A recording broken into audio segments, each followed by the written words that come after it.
बिना पति की हाउसवाइफ। निहार को जगा रही होती है, लेकिन निहार की नींद ही नहीं खुलती। निहार बेटे उठ जाना, तेरे स्कूल की बस आती होगी। मम्मा थोड़ी देर और सोने दो, बस थोड़ी देर प्लीज। निहार बेटे प्लीज उठ जाओ, वरना तुम्हारी स्कूल बस छूट जाएगी। करिश्मा का पति आदित्य, जो कि देर रात तक जाकर ऑफिस का काम करके सोता है, अलार्म की आवाज से उसकी नींद भी खुल जाती है। करिश्मा तुम जाकर निहार का लंच तैयार करो, मैं इसे थोड़ी देर में जगा दूंगा। करिश्मा निहार को थोड़ी देर और सोने देती है। वो रसोई में जाकर उसके लिए लंच तैयार करती है। बहुत दिनों से निहार मशरूम सैंडविच बनाने की जिद कर रहा है। आज मैं उसके लिए मशरूम सैंडविच ही बना देती हूँ। स्कूल में जब वो लंच खोलकर देखेगा तो खुश हो जाएगा। करिश्मा निहार के लिए मशरूम सैंडविच बनाने लगती है। दूसरे डब्बे में उसकी फेवरेट फ्रूट्स ऑरेंज और अंगूर रख देती है। लंच पैक करके जब वो घड़ी की ओर देखती है, अरे ये क्या 5:30 बज गए, आज तो निहार स्कूल के लिए फिर लेट हो जाएगा। करिश्मा निहार को जगाने के लिए कमरे में जाती है तो देखती है आदित्य निहार को तैयार कर रहा है। करिश्मा निहार के जूते और मोजे कहाँ रखे हैं, इसे जूते मोजे पहना दो ना। करिश्मा निहार के जूते मोजे लेकर आती है। ओहो आज तो फिर गड़बड़ हो गई। क्या हुआ, निहार के जूते पॉलिश नहीं है क्या? तुम कल भी निहार के जूते पॉलिश करना भूल गई थी। अरे घर के सारे काम मुझे ही तो करना है, चाहे कल करूं या आज करूं। निहार के जूते मुझे ही पॉलिश करना है, घर के काम में तुम्हारा कोई कंट्रीब्यूशन नहीं है।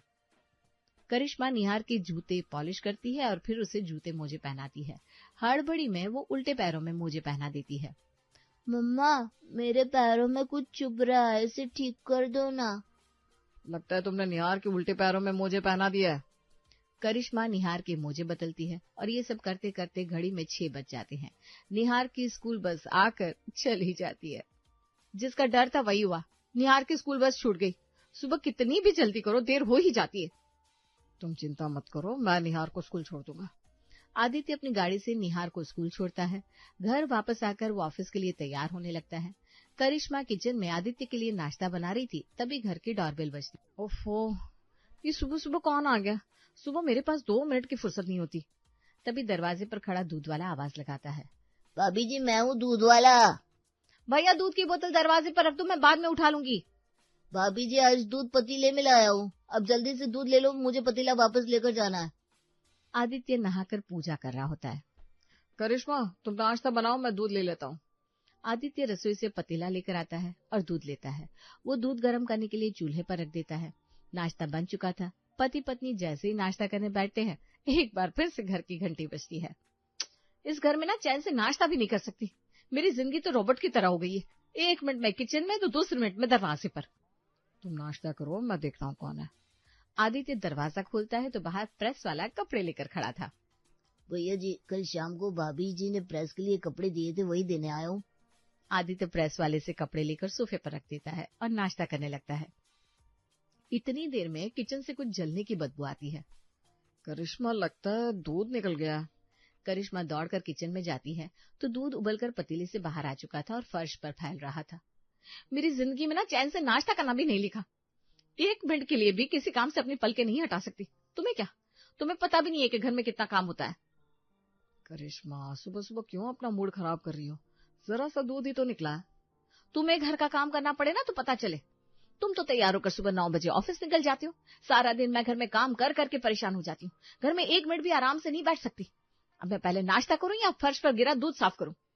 तुम नाश्ता करो, फर्श मैं साफ कर देता हूँ। अरे नहीं, तुम ऑफिस जाओ वरना देर हो जाएगी। अरे 2 मिनट का काम है, कोई देरी नहीं होगी। आदित्य फौरन फर्श पर गिरा दूध साफ करता है और फटाफट 2 कप कॉफी भी बना लाता है। ये लो, कॉफी पीकर अपना मूड फ्रेश करो। आदित्य और करिश्मा दोनों कॉफी पीते हैं। अच्छा करिश्मा मैं ऑफिस जा रहा हूँ। आदित्य ऑफिस चला जाता है। करिश्मा घर के दूसरे काम में लग जाती है। करीब आधे घंटे के बाद करिश्मा की नजर आदित्य के लंच बॉक्स पर पड़ती है, जो कि किचन के शेल्फ पर रखी थी। ओफो, मैं तो आदित्य को लंच देना ही भूल गई। तभी आदित्य का फोन आता है। हाँ, मुझे पता है मैं तुम्हें लंच देना भूल गई हूँ।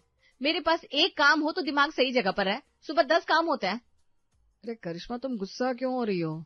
मैंने तो ये कहने के लिए फोन किया है कि मैं निहार को स्कूल से घर ले आऊंगा और उसी समय अपना लंच बॉक्स भी ले लूंगा। करिश्मा की आवाज धीमी पड़ जाती है। अच्छा ठीक है। एक दिन आदित्य ऑफिस में काम कर रहा था। उसी समय उसकी माँ का फोन आता है। आदित्य बेटा, तेरी बहुत याद आ रही है, थोड़े दिन के लिए बहू को लेकर घर आ जाना। माँ, अभी ऑफिस में वर्क प्रेशर बहुत है, छुट्टियां नहीं मिलेंगी। निहार के स्कूल में भी छुट्टियां नहीं है। आप और पिताजी कुछ दिन के लिए हमारे पास आ जाओ ना, मैं आप दोनों को शहर भी घुमा दूंगा।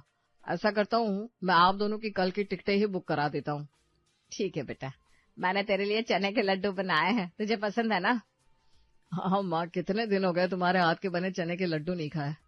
आदित्य अपने माँ और पिता की ट्रेन की टिकटें बुक करा देता है। शाम को जब आदित्य घर आता है। करिश्मा, कल सुबह की ट्रेन से माँ और पिताजी आ रहे हैं। क्या? माँ और पिताजी आ रहे हैं? हाँ, क्यों, क्या हुआ? तुम उनके आने से खुश नहीं हो क्या? ऐसी बात नहीं है, लेकिन तुमने घर की हालत देखी है। माँ को गंदगी पसंद नहीं है। तुम्हारी अलमारी, निहार के खिलौने, ये सब बिखरे पड़े। माँ सबसे पहले घर की हालत देखेंगी, फिर मुझे कहेंगी मैं घर में सारा दिन करती क्या हूँ। अरे उन्हें क्या पता है, इस घर में अगर मैं कुछ दिन कुछ ना करूँ ना तो घर घर नहीं कबाड़ खाना बन जाएगा। लेकिन किसी को मेरी कदर कहाँ है। बस करो करिश्मा, तुम बेकार में इतना टेंशन ले रही हो। बेकार में टेंशन ले रही हूँ? अब तुम ही बताओ कि मैं अभी घर की सफाई करूँ या निहार का होमवर्क कराऊं। अभी रात का खाना भी बनाना है। तुम बिल्कुल भी परेशान मत हो, तुम निहार को होमवर्क कराओ।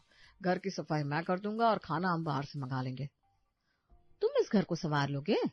तुमसे नहीं हो पाएगा, मुझे ही करना पड़ेगा। आदित्य रसोई में जाकर अदरक वाली चाय बनाता है और करिश्मा को लाकर देता है। पहले चाय पी लो, फिर घर की सफाई कर लेना।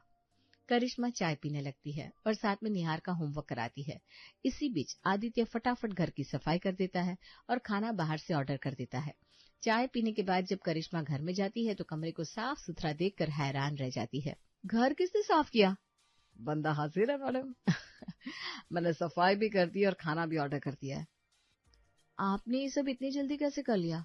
अरे वो सब छोड़ो, चलो खाना खाते हैं। पहले खाना आने तो दो। तभी डिलीवरी बॉय खाना लेकर आता है। तीनों साथ में बैठकर रात का खाना खाते हैं। अगले दिन, मुझे माँ पिताजी को लाने जाना होगा ना? अरे नहीं नहीं, माँ पिताजी को लाने के लिए मैं जाऊंगा। मैंने आज ऑफिस से हाफ डे की छुट्टी ले ली है। आदित्य सुबह घर के काम में करिश्मा का हाथ बटाता है और 10 बजे रेलवे स्टेशन जाकर अपने माँ और पिताजी को घर ले आता है। जिसके बाद आदित्य स्कूल जाकर निहार को घर लाता है और उसके बाद वो ऑफिस चला जाता है। जब से आदित्य के माँ पिताजी घर आए थे, आदित्य सुबह जल्दी उठकर घर के काम में करिश्मा का हाथ बटाया करता। शाम को भी वो घर जल्दी आ जाता। माँ पिताजी, चलो आप दोनों को पार्क में घुमा लाता हूँ। इवनिंग वॉक भी हो जाएगी और आप दोनों का दिल भी बहल जाएगा। एक दिन करिश्मा की तबीयत खराब हो जाती है। वो सुबह उठ नहीं पाती और उसे लगता है कि ना तो निहार स्कूल जा सका है और ना ही घर का कोई काम हुआ है। अगर एक दिन मैं ना उठूं ना तो इस घर के सारे काम रुक जाते हैं। अरे कौन सा काम रुक गया अब? निहार स्कूल नहीं गया, ना ही घर में खाना बना है। तबीयत खराब है तो क्या हुआ, सारे काम तो मुझे ही करने हैं। अरे निहार स्कूल चला गया, खाना भी बन गया और घर के सारे काम भी हो गए और अब मैं ऑफिस जा रहा हूँ। सारे काम किसने किए? निहार को किसने तैयार किया? माँ की मदद से मैंने घर के सारे काम कर दिए। तुम्हारा नाश्ता टेबल पर रख दिया है। सुबह 11 बजे की डॉक्टर की ऑनलाइन कंसल्टेशन है। तुम डॉक्टर को दिखा लेना और प्रिस्क्रिप्शन की स्क्रीनशॉट मुझे भेज देना। मैं दवाइयाँ भिजवा दूंगा। लेकिन निहार को स्कूल से लाना होगा। अरे भाई, इतना तो तुम्हें करना होगा। मैं दिन के 12 बजे तक तो यहाँ नहीं रुक सकता। वही तो मैं कहती हूँ कि ऐसा हो ही नहीं सकता कि एक पूरा दिन मुझे आराम मिल जाए। अभी से लेकर रात तक घर की सारी जिम्मेदारी मुझे ही निभानी होगी ना। करिश्मा, आखिर मुझे भी तो नौकरी करनी है। अगर मैं नौकरी नहीं करूंगा तो घर कैसे चलेगा? तुम्हें लगता है कि ये घर सिर्फ तुम चलाते हो? घर का काम ऑफिस के काम से बहुत ज्यादा होता है। ऑफिस के काम से तो 9 घंटे में छुट्टी मिल जाती है, लेकिन घर के काम से 24 घंटे छुट्टी नहीं मिलती। तुमसे तो बहस करना ही बेकार है। आदित्य ऑफिस चला जाता है। कुछ दिनों बाद आदित्य के माता पिता गांव चले आते हैं। आदित्य को भी ऑफिस के काम से दूसरे शहर जाना पड़ता है। करिश्मा, मुझे 2 महीने के लिए बैंगलोर जाना पड़ेगा। ऑफिस का इम्पोर्टेंट प्रोजेक्ट है जिसे मैं ही हैंडल कर सकता हूँ। तुम अपना और निहार का ध्यान रखना। सिर्फ निहार का क्यों? पूरे घर का ध्यान मैं ही तो रखती हूँ। तुम जाओ अपने काम पर, मेरी चिंता मत करो, मैं सब संभालूंगी। ठीक है, मैं आज शाम की फ्लाइट से जा रहा हूँ। शाम को आदित्य 2 महीने के लिए बैंगलोर चला जाता है। घर में करिश्मा और निहार रह जाते हैं। आदित्य के जाने के बाद, मम्मा मेरा होमवर्क करा दो। करिश्मा निहार को होमवर्क कराने लगती है, जिसके साथ साथ वो रात का खाना भी बनाती है। थोड़ी देर में वो खाना भी बना लेती है और निहार का होमवर्क भी पूरा हो जाता है। निहार बेटा, जल्दी से खाना खाकर सो जाओ, सुबह तुम्हारी नींद ही नहीं खुलती और स्कूल के लिए लेट हो जाते हो।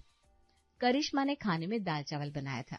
जैसी वो खाने की प्लेट लेकर आती है, निहार जोर जोर से चिल्लाने लगता है, मैं ये खाना नहीं खाऊंगा, मैं नहीं खाऊंगा ये खाना। निहार बेटे, खाना तो खाना पड़ेगा ना, नहीं तो आपको नींद नहीं आएगी। मुझे व्हाइट पास्ता खाना है, मेरे लिए व्हाइट पास्ता बना दो। निहार, अब मैंने खाना बना दिया है ना, आप इसे अभी खा लो, मैं आपके लिए व्हाइट पास्ता कल बना दूंगी बस। नहीं, मुझे व्हाइट पास्ता अभी चाहिए, नहीं तो मैं खाना नहीं खाऊंगा। करिश्मा को फिर से खाना बनाना पड़ता है और वो निहार के लिए व्हाइट पास्ता बनाती है, जिस कारण रात के खाने में देर हो जाती है। निहार बार बार करिश्मा को परेशान करता रहता। मम्मा जल्दी खाना दो, मुझे भूख लगी है। निहार बेटा बस 5 मिनट और। लेकिन निहार लगातार शोर मचाता है। तब करिश्मा को आदित्य की याद आती है कि जब कभी भी निहार परेशान करता था तो आदित्य उसे बाहर घुमाने ले जाता था और निहार चुप हो जाता था और वो अपना काम आसानी से कर पाती थी। लेकिन उस रात करिश्मा कोई एक ही काम कर सकती थी, या तो वो निहार के लिए पास्ता बनाती या फिर उसे घुमाने ले जाती। कुछ देर के बाद खाना बन जाता है और करिश्मा निहार को खाना खिलाकर बेड पर सुला देती है। वो रसोई में जाकर बर्तन साफ करने लगती है। थोड़ी देर के बाद निहार उसके पास आता है। निहार बेटा, तुम अभी तक सोए नहीं हो? मम्मा तुम भी चलो, मुझे अकेले नींद नहीं आ रही है। करिश्मा रसोई का काम अधूरा छोड़कर निहार को सुलाने लगती है, जिस कारण रसोई का काम भी अधूरा रह जाता है और ना तो वो सुबह के लिए निहार का स्कूल बैग तैयार कर पाती है, ना उसके जूतों में पॉलिश कर पाती है। अगले दिन निहार को तैयार करने में देर हो जाती है और निहार की स्कूल बस छूट जाती है। करिश्मा कैब बुक करने की कोशिश करती है, लेकिन कैब बुक होने के बाद भी कैब ड्राइवर ना तो उसका फोन उठा रहा था, ना ही वो लोकेशन पर पहुंचता है। करिश्मा बार बार ड्राइवर को फोन करती है। भैया फोन उठाओ, फोन उठाओ। करिश्मा कैब ड्राइवर को मैसेज करती है, लेकिन वो उसके मैसेज का कोई जवाब भी नहीं देता। कैब के चक्कर में आज निहार का स्कूल छूट जाएगा। करिश्मा निहार को लेकर पैदल ही स्कूल जाने लगती है। वो निहार का हाथ पकड़कर लगभग दौड़ने ही लगी थी। मम्मा धीरे चलो। निहार बेटा, धीरे चलोगे तो तुम्हारी स्कूल छूट जाएगी, हमारे पास सिर्फ 5 मिनट बचे हैं, चलो फटाफट। किसी तरह दौड़ते भागते करिश्मा निहार को स्कूल पहुंचाती है। उस समय उसे आदित्य की याद आती है। आदित्य होते तो निहार को तैयार करने में मेरी मदद करते और देर होने पर उसे गाड़ी से स्कूल भी छोड़ देते। आज हम दोनों को इस तरह से भागकर स्कूल नहीं जाना पड़ता। ये सब सोचते हुए वो घर पहुंचती है और घर के दूसरे काम में लग जाती है। घड़ी में 10 बज चुके थे। बहुत थक गई हूँ। आदित्य होते तो मेरे लिए कॉफी बना देते, मुझे खुद ही कॉफी बनानी पड़ेगी। लेकिन जब वो कॉफी बनाने जाती है तो देखती है कि आज दूध वाले ने दूध ही नहीं दिया। आज दूध वाला दूध देने नहीं आया। अब आधे लीटर दूध की थैली लेने के लिए बाहर कौन जाएगा, लेकिन निहार को तो दूध देना ही पड़ेगा। घर के काम से थक चुकी करिश्मा का अब बाहर जाने का बिल्कुल मन नहीं था, लेकिन दूध लाने के लिए उसे बाहर जाना ही पड़ता है। वो बाजार जाकर दूध लाती है और अपने लिए कॉफी बनाती है। कॉफी पीने के बाद सोफे पर ही उसकी आंख लग जाती है। करीब 2 घंटे के बाद फोन की घंटी से उसकी आंख खुलती है। निहार के स्कूल बस का ड्राइवर उसे फोन कर रहा था। करिश्मा फोन उठाती है। मैडम जी, कब से बस स्टॉप पर आपका इंतजार कर रहा हूँ। अब निहार को लेने नहीं आओगी क्या? मुझे दूसरे बच्चे को भी उनके घर छोड़ने जाना है। 2 मिनट रुको भैया, मैं अभी आ रही हूँ। करिश्मा दौड़ते हुए बस स्टॉप पर जाती है तो देखती है निहार रो रहा है। मम्मा आज तुम लेने क्यों नहीं आई? पापा रोज टाइम पर मुझे लेने आते थे, अब पापा को बुलाओ। निहार बेटा, पापा ऑफिस के काम से बाहर गए हैं ना, लेकिन मैं प्रॉमिस करती हूँ कल से आपको टाइम पर स्कूल पहुंचा दूंगी और टाइम पर लेने भी आ जाऊंगी। अब झूठ बोलती हो। करिश्मा के लेट आने के कारण निहार बहुत डरा हुआ था। उसे मनाने में करिश्मा को घंटे लग जाते हैं। दूसरे दिन करिश्मा सुबह जल्दी उठकर निहार को समय पर स्कूल पहुंचा देती है। सुबह जब दूध वाला आता है, भैया आप कल दूध देने क्यों नहीं आए? मैं तो आया था भाभी जी, आप शायद घर पर नहीं थी। मैंने कई बार घंटी बजाई लेकिन हमने दरवाजा नहीं खोला। करिश्मा समझ जाती है कि गलती दूध वाले की नहीं उसकी है। उस दिन आज तो घर के सारे काम समय पर निपट गए। मशीन में कपड़े धो लेती हूँ। लेकिन जैसे ही वो कपड़े धोने के लिए वॉशिंग मशीन में डालकर उसे ऑन करती है तो उसमें पानी नहीं आता। अरे कहीं मशीन खराब तो नहीं हो गई? करिश्मा घर के दूसरे नलों में चेक करती है तो पानी कहीं भी नहीं आ रहा था। ओफो, अब ये नई मुसीबत। वो आदित्य को फोन लगाती है। हाँ बोलो करिश्मा, क्या बात है? घर में सब ठीक तो है ना? अरे घर में कहीं पानी नहीं आ रहा है, तुम जरा प्लम्बर को फोन कर दो ना। करिश्मा अभी मैं मीटिंग में हूँ, मैं तुम्हें प्लम्बर का नंबर मैसेज कर देता हूँ, तुम खुद उसे फोन कर लो। आदित्य उसे प्लम्बर का नंबर मैसेज करता है। करिश्मा प्लम्बर को फोन लगाती है। भाभी अभी तो मैं काम पर हूँ, अब कल ही आ पाऊंगा। भैया घर में कहीं भी पानी नहीं आ रहा, मैं कल तक नहीं रुक सकती, आप प्लीज अभी आ जाओ। ठीक है मैं आ जाऊंगा, लेकिन ज्यादा चार्ज लगेगा। अगर कोई सामान लाना हुआ तो वो भी आपको लाना होगा। ठीक है, लेकिन आप आ जाओ। प्लम्बर आता है, वो चेक करता है। लीजिए पानी आने लगा, जरा सा एयर आ गया था, मैंने ठीक कर दिया है। 500 रुपए हो गया। 500 रुपए? मैंने आपको कहा था ज्यादा पैसे लगेंगे, मैं अपना काम छोड़कर आया हूँ ना। हाँ हाँ ठीक है भैया।